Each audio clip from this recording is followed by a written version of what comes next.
L'indice CAC 40 termine la séance en forte baisse dans le sillage de la publication des chiffres de l'inflation aux États-Unis avec une nette accélération, plus 7,5% en glissement annuel sur le mois de janvier. C'est du jamais vu depuis 1982.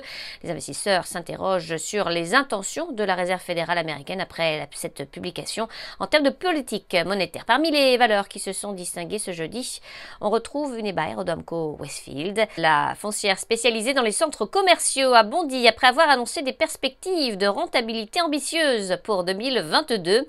Le groupe a dévoilé en 2021 un résultat net récurrent en repli de 5% à 1 milliard d'euros.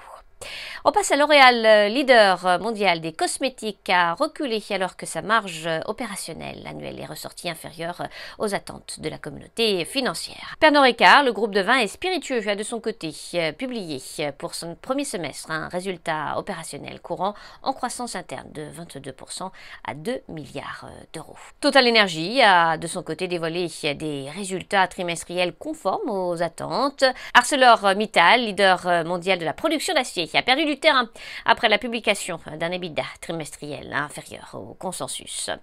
Atos, un leader international de la transformation digitale, a chuté après avoir révisé à la baisse ses prévisions pour l'exercice 2021. Par ailleurs, le groupe a décidé de repositionner son portefeuille d'activités et de se concentrer sur les activités digitales, cloud, sécurité et décarbonation.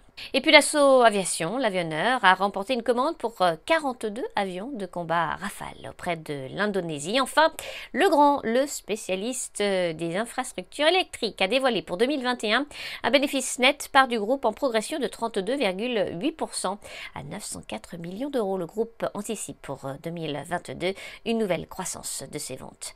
À New York, Sabrina Cagliusi pour Trading Central. Je vous souhaite une très belle fin de journée à tous. À demain.